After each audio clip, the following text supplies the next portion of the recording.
The following interview is sponsored by Lithium Africa. Please do your own due diligence before making any investment decision. Hello, everybody, and welcome into Commodity Culture, where our goal is to make you a better investor in the commodities sector. Today is July 30th, 2026, and before we dive in, standard disclaimer, nothing here is investment advice. Do your own due diligence. My guest today is the CEO of Lithium Africa, a lithium exploration and consolidation company assembling a portfolio of hard rock lithium assets across Africa. It's Tom Benson. Great to have you on the show. Thanks for having me. Great to be here. Yeah, happy to have you. I want to start with your current outlook on the lithium sector. What do you see as the main catalyst driving the lithium market today, and where do you see it headed for the rest of 2026? Well, I think when a lot of people think of lithium, they think of lithium batteries, which is the primary use for them right now. We've seen in the last decade exponential growth in the lithium sector. Of course, it hasn't been linear growth. There have been blips here and there. But I think especially in the Western world, you can't not an hour goes by where you don't see an EV.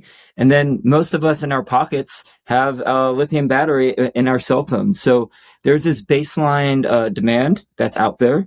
But in addition to that, we're seeing EV mandates throughout the world, especially in China. The penetration rate is through the roof. But recently, as well as in Europe and North America, even though in North America the growth has slowed a bit, it's still increasing every year. But one of the key drivers recently has been in battery storage systems for the grid. As more AI data centers come online, as more green technologies come online, like geothermal and solar, we need to store that energy and we need to supply that to the grid. So I really think that lithium is going to play a central role, not only in our cars, but in our battery storage for decades to come. Yeah, and that's a great point about China in particular with their EV adoption rate. It's absolutely gone through the roof. They produce some of the best EVs out there. So that's a huge amount of demand coming from that country. Now, lithium soared to insane highs back in 2022.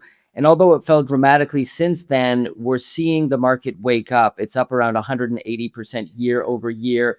Looks like it's staging a comeback. Do you think we ever get back to those previous highs? Do we even need to for the sector to deliver major profits? No, I don't think so. I think that was a very, it's a young, volatile, nascent industry. But I think what we're seeing is a steady climb and you have these peaks and valleys, but every valley is going to be higher than the last valley. And when I was in Africa 3 years ago or 4 years ago now in 2022 and visiting a country, and you can see artisanal miners collecting spodumene, which is, for those that don't know, that's the mineral we're after. It's the lithium bearing mineral that's throughout Africa. There are Chinese buyers left and right going all through there because all the conversion capacity to convert that spodumene mineral into lithium was being built. And at those prices, people were getting insane margins. And so what's happening now, I think, is that the price has gone up again, especially for spodumene. And even though right now some equities are starting to creep down a little bit, if you look at the price of spodumene and spodumene futures, it is high. And it has remained high, a little volatility. But I think that speaks to the benefit of that spike a few years ago, back in 2022, 2023, the conversion capacity for spodumene was built. And now, even though equities are going down a bit, the capacity still exists and is built, and we're seeing a lot of demand for spodumene, and that's why the spodumene price has remained high. Now, you spoke about battery storage technology because, as you mentioned, everybody's focus is on EV batteries, but that battery storage is now becoming a major driver. You talked about AI data centers. Wondering if you could shed some more light on what you're seeing from that side of lithium demand. Right. One of the things that's interesting now, and is in many cases, it's cheaper to build solar plus batteries rather than a coal-fired power plant. And you can build it pretty much anywhere, or you build it and then put it anywhere where there's sun, a lot of sun year round. You notice if you're driving through the Mojave Desert of the US, or there's a huge facility being built, one of the world's biggest in northern India. In South Africa, a huge project was just announced. I forget the exact megawatts, but these solar and battery systems are being built globally at a scale that I don't think the West really appreciates, because primarily China, who can build these things for quite cheap, are going through emerging markets and places where there's a lot of sun and building them. I think another great example of that is actually in my former company, Lithium Argentina, where we built the largest lithium production facility in Argentina, in the Puna, high altitude, very little elevation. A lot of elevation, very little rain. We're seeing the largest solar facilities in the country, maybe even all of South America, are built right next to our deposit there, and we're using that energy from that grid. But that, once again, the batteries need to exist there, and that's just one of several industries. Wind, when the wind is for wind turbines, when the wind is blowing, things are great and goes on the grid. But when or you want that storage for the times when it's the wind isn't blowing as well. So I think as we look toward, especially with the war going on right now in Iran, we need more reliable sources of energy, and it turns out that battery storage systems are a cheaper, in many cases, and more reliable method of storing energy for the grid. What about the current supply side setup for lithium? Is current mine supply enough to meet the demand we've been discussing? And where does the next generation of lithium supply come from? That's a great question. I think currently we're, there's a lot of folks out there who predict, there's a surplus, there's a deficit. What I see is the demand for lithium is not going down. It's only going up, especially everything we use, every electronic, every time you type something in the ChatGPT, you need lithium, whether it's on the device or for the energy to run that command on ChatGPT or Anthropic or what have you. And so the demand is going up, robots being built, that robot dogs, all of it, Roombas, they all have lithium batteries. And it speaks to the unique nature of lithium. It is number 3 on the periodic table. It is the lightest metal. And so if you want mobile electronics, anytime you change the metal, if you go down the periodic table, for every atom, you're increasing the weight. And so lithium will be used for decades on end. And so demand keep going up. And I know your question was about supply, but I think they're obviously from an investment standpoint, intrinsically linked. One of the things that caught everyone by surprise during that last boom, when the price crashed, was no one appreciated the amount of lithium that was coming out of Africa through these largely artisanal operations, or private, somewhat larger, more sophisticated operations. I was able to see it myself, but I forget the exact statistics. We can look that up. But 10 or to 15 to even or 20% of the world's supply was coming out of Africa. That was not in Goldman Sachs or any banker's models, And so now people are realizing, Africa has a lot of spodumene, but people don't really understand Africa. It's such a diverse continent, and each country is different from the next. And within countries, you have diverse cultures and tribes and governments. And there's, of course, a lot of risk there, but there's also amazing challenges. If you look at, for example, Mali, the largest lithium production in Africa is coming from our JV partner, Ganfeng Lithium, out of the Goulamina spodumene mine in Mali. And there's some insurrectionist movement going on right there now. So it's possible, it's complicated, and it's on people who are willing to take that risk, but while recognizing that with that risk has amazing opportunity, and you need to have the right team to do that. So I think that from a supply side, you're going to have these big mines come online in South America that are low cost. You're also going to have these big mines in Australia that in the last few years, a lot of them went on care and maintenance. They are on the far right side of the cost curve. And Africa is, for supply in the future, if you want to remain safe through that volatility, 9 of the 10 lowest cost spodumene productions in the world are all in Africa. The only one lower that's in the top 10 is Greenbushes. So if you want to have a project that has supply in the next downturn, you want to be in Africa. Well, that's a perfect segue into discussing the Lithium Africa story. Talk to us about how the company fits into the lithium market picture. Please give us an overview and what the long-term vision is. Right. So the company was founded, I think, in 2022 or so in the high, when there was a lot of lithium exploration. I think there were this is an exaggeration, but 5,000 lithium exploration companies throughout the world, of course. And so it was right around the time that Ganfeng acquired Goulamina, and they acquired it for hundreds of millions of dollars in Mali. And so they don't want to keep doing that to supply the feed they need for their downstream production. And so we set up this company in order to go on the grassroots level to acquire a lot of ground in prospective areas for lithium for a fraction of that price.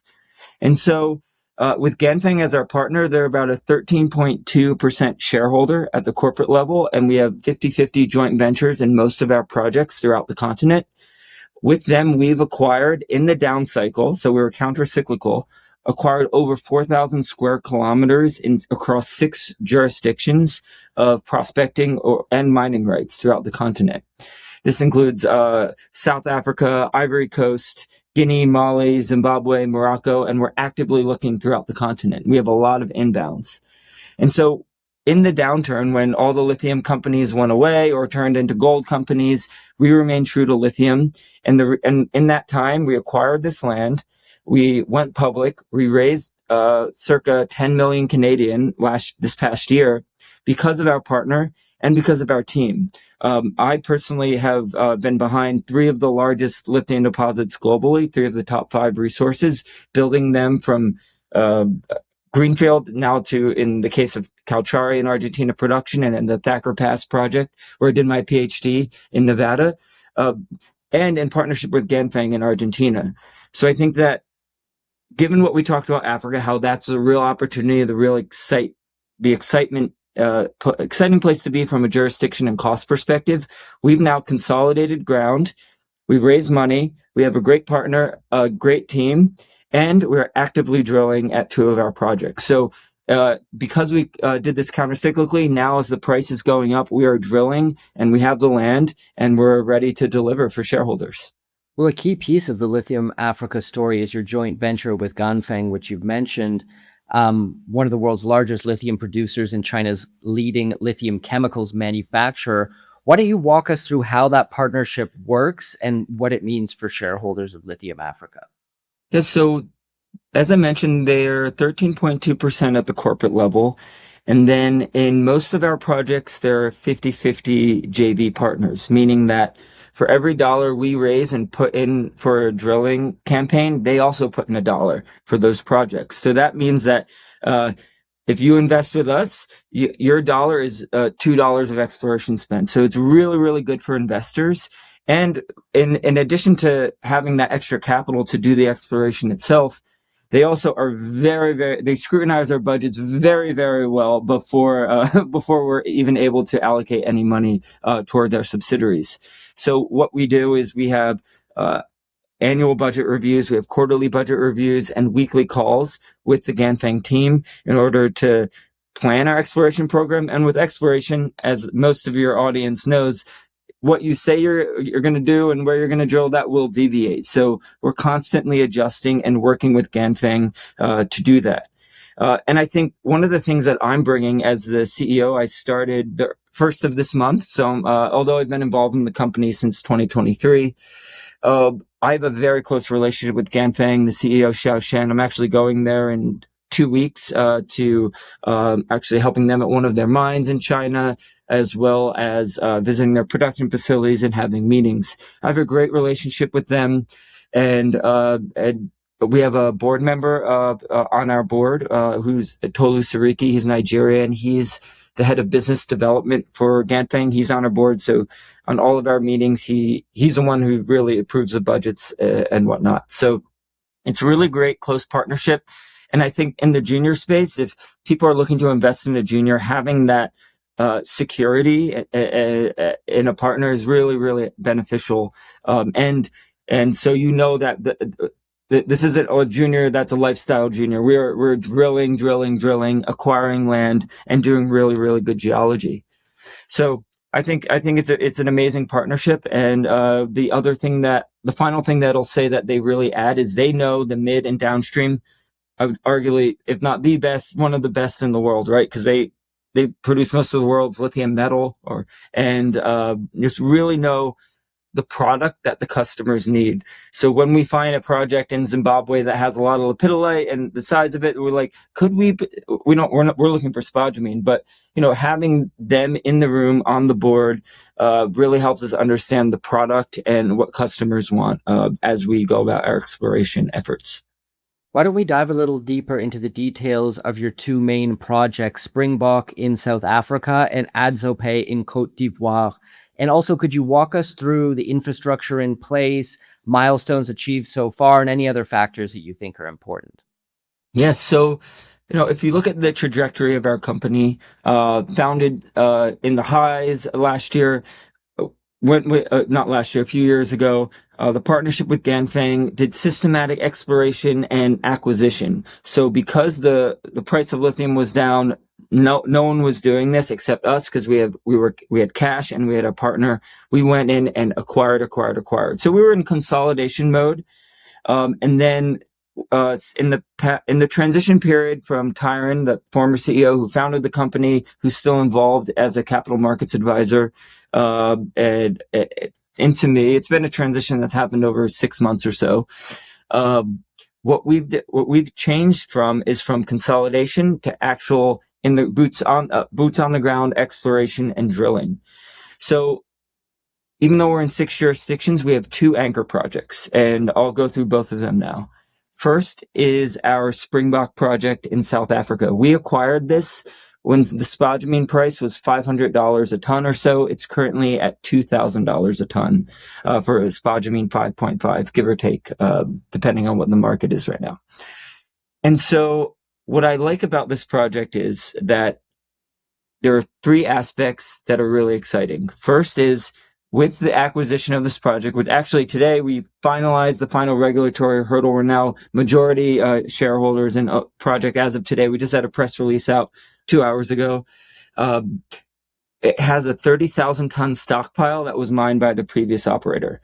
So we're currently undergoing a process to sell that stockpile. We have so many people interested in it. As I mentioned before, the spodumene price is sky high, and a lot of people are interested in it. So we're undergoing that process right now with the goal of getting all of the money back and more that we paid for the whole project. So the stockpile backstops the value of the whole deal. Then the other 2 aspects are, it is a 1,675 square kilometer prospecting right. The previous operators identified about 10 spodumene bearing pegmatites on this area. When we did due diligence, I was on the ground for over a month last year. We're now up to over 40 spodumene bearing pegmatites. And what's great about this, I'm a geologist by training, a geology nerd. There's no soil, there's no vegetation. It is desert. There's no farms. It is just pegmatite field exposed all over the surface of the earth. So that's the second exciting part, is because it's a project of scale. The third exciting part is that there is an existing permitted mine within that prospecting right. It's a small mine, but it's where the previous operators had started to mine a little bit and put that stockpile. But it is, we could start mining that tomorrow if we wanted to. And it is high grade spodumene bearing pegmatite. The previous operators identified intervals of, I forget the exact numbers, but it's about 18 meters at almost 2% lithium oxide, and 30 something meters at about 1.1% oxide. We can double check the 43101 report. We also released an updated one today as part of that news release, so your readers can check that out. So it's really exciting. It's high grade spodumene, and we're actively undergoing a 3,500 meter drill campaign, 1,000 meters of diamond drilling, and 1,500 meters of diamond drilling and 2,000 meters of RC drilling. And so we're poking a bunch of holes to understand the ore body.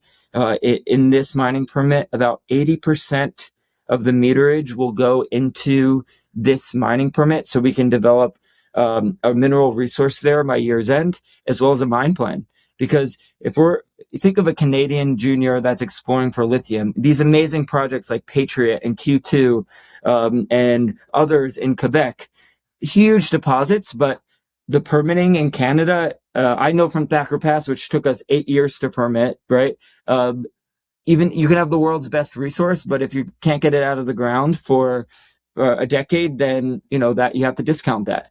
We can mine this, as soon as we want, and so as soon as it makes sense, if we wanted to go that route.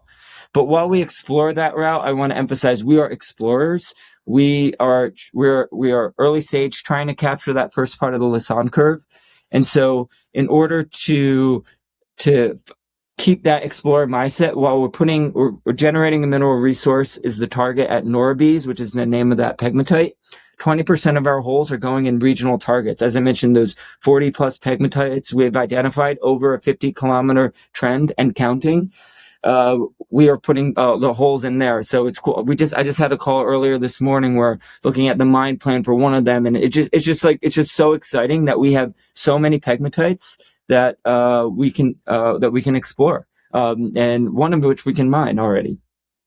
So then I guess the last part of your question, the question was about our portfolio in general. The second project that I'm really excited about, one of our other anchor projects, is in Côte d'Ivoire. It's called the Adzobe project. It's an hour and a half from port on a paved road.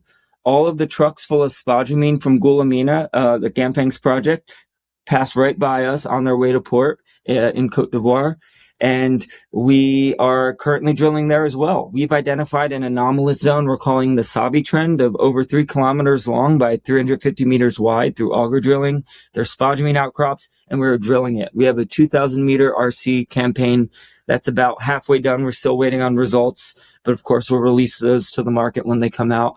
So it's really exciting. We have a giant portfolio and 3 main catalysts coming up, being the drill results at Springbok, the stockpile sale at Springbok, and the drill results at Adzobe. Great summary. Now, even as a junior explorer, Lithium Africa has invested early in local hiring, community participation, an internship program with regional universities. What drives that commitment, and how does building local skills now shape the way you intend to advance your projects over time? I think that, there's a lot, oftentimes people push back on the word sustainability, but if you operate sustainably, you're operating most efficiently economically as well. I think there's been a lot of, Africa especially, there's been centuries of mining and colonial mining where people bring in their own folks into a different continent and mine with their own people. And that's expensive. It's not adding value to the local community. So we are hiring locally where possible. We have over 75% of our employees are African, living in Africa on the ground. So it's a number that I'm really proud of and that I'm continuing to push up as CEO. And as you mentioned, I started an internship program. We hired a student for South Africa from Stellenbosch University, 2 students from a university in Côte d'Ivoire that are on the ground every day with the geology team there. And so we have amazing local geology teams that really are driving that, as well as our offices. Our main offices are in Harare, Cape Town, and Abidjan. We also have a small office in Bamako. And so we have a lot of folks and that's how we manage it as well. We work with the local communities, because the local communities, the host countries, they should appreciate the value of these projects in addition to the shareholders of our company. Well, you've got some recent additions to the Lithium Africa team. Would love to hear about that, and just an overview of the team in general, a little bit on your own background and how you came to become CEO and how you plan to leverage the team's experience to advance your projects. It's a little background on me. I did my PhD in lithium at Stanford University right before the very first boom back in 2017. And so I was fortunate enough to finish it at the right place, right time. and then joined Lithium Americas, which was then doing some greenfield exploration. And then we took that to now the largest deposit in the world, Thacker Pass. Then I went over when that company split, we spun off Thacker Pass. I went with the Argentine company, and we've now the largest producer, as I mentioned earlier, in Argentina at Cauchari-Olaroz, which is a JV with Ganfeng Lithium. And then the second development project, the PPG project, which we just announced a resource of over 20 million tons LCE measured, indicated, and inferred there. So my background and what I love to do is define large resources of scale. And I like doing it with Ganfeng because they're an amazing partner.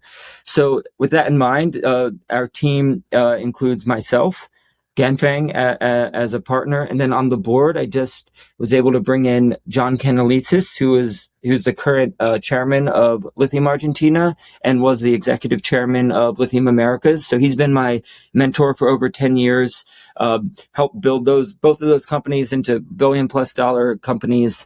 And so really grateful to have his experience, as well as Ernie Ortiz I brought on. He is the former CEO of Lithium Royalty Corp, which was just acquired by LTAFF. And so he has a lot of experience working on royalties, and he worked in Goulamina for a while and throughout the world in the commodity space on royalties. And so in addition to them, we have an amazing geologists and deal makers that are African on the board. Tolu Sariki, as I mentioned before, Nigerian. Koulibaly Mamadou is one of the best West African geologists. He's on our board. He worked for Barrick, Randgold, now CEO of a gold company in West Africa. And so the board is really, really strong. In addition to having our chairman, Carl Esprit, who's worked for GLG and BHP Billiton, working on deals throughout Africa. So really, really strong board. And then the management is exceptional. I brought in Rachel Hampton as VP of Exploration. She was my field assistant when I was in grad school, hiking around the desert of Nevada with me, and then did her PhD in machine learning and exploration at University of Oregon. Then she worked with me at Thacker Pass, and then went to Cobalt Metals for a few years, where she worked a lot throughout Africa, applying those machine learning techniques there. And we brought her back in with us a few months ago. Really excited to have her on board. And so really great team of lithium geologists, Africans, deal makers, and the best partner to do it with, Ganfeng Lithium. So I think our team is world-class and really excited to define the African lithium frontier. Let's talk about the company's cash position. How much cash is on the balance sheet? How much runway does that give you? And what are the plans to raise more capital as needed moving forward? Right. We did our private placement in March, I think the week the Iran war started, and we're still able to raise almost 10 million Canadian. We have no debt. Our drill programs that we're undergoing are fully funded. And so this should last us into this time next year. But keep in mind, the money that we have is matched on the ground by Ganfeng. So it's really exciting that we can, the drill program, if we choose to extend it, say in Adzope, we only have to extend half of it because the Ganfeng will fund the other half. And so, we raised, since starting, about 30 million Canadian, at an average price of about somewhere around $2 a share. So we're down a little right now, like all lithium equities, but we have a really tight share structure by design. Most people are locked up. And so the idea with that is when we make a discovery, we want to have that re-rate, a great re-rate. So this is, and I think this is where the Ganfeng partnership is really helpful. They are our largest shareholder. They're 13.2% and really aligned with us strategically. And then we have management has about 16%. And in our last round, Purpose Investments out of Toronto participated they're at 9.9%. So they're all aligned, long shareholders. So I think that it's a really great structure. Tyron, the outgoing CEO, really helped design that put that together by design. And I think it's really powerful. Well, let's end by opening the floor to you. Is there anything we haven't yet discussed or anything you'd like to emphasize the potential shareholders of Lithium Africa should be focused on? Yeah, I think that one of the key things that's, I think, unique to Africa and specifically is that we have some non-dilutive sources of capital that we plan to bring in. For example, our stockpile. that's sitting on the surface of the earth. Whatever that's already been mined, like whatever we can get for that is money that's going back into exploration. And that project, the Springbok project that we just got majority ownership of today, we're at 70%. Our BEE partner is 30%. That money goes all to us. It doesn't go to Ganfeng. So it's really great, that non-dilutive capital. And we're also, as I mentioned, we have that mine there. So we're exploring those options as well. Would we do it? We're not going to mine it ourselves, but we would do a contract miner, but we're able to do that in Africa as a potential non-dilutive source of funding. So I think that's, in addition to the best ground, the best team, the best partner. I know I keep saying that, and every CEO says that, but I really think it's true. We also have these mechanisms in place that can bring in non-dilutive capital and also have half of our exploration funded in our JV projects. So I would encourage your folks to look at our presentation on the website, our website. Feel free to reach out to me for any details, and look for our main catalyst coming up in the second half of this year, which is drill results in Cote d'Ivoire, drill results and a potential mineral resource at Springbok, as well as that stockpile sale. Great. Well, I'll put a link in the description below to the Lithium Africa website, as well as social media for people who want to follow along with the company. Tom, fantastic conversation. Thank you so much for coming on the show. Thanks for having me. Appreciate it. Commodity Culture is a series on commodities and natural resources. If you would like to see more, be sure to subscribe and hit the bell notification so you're always up to date with the latest episodes.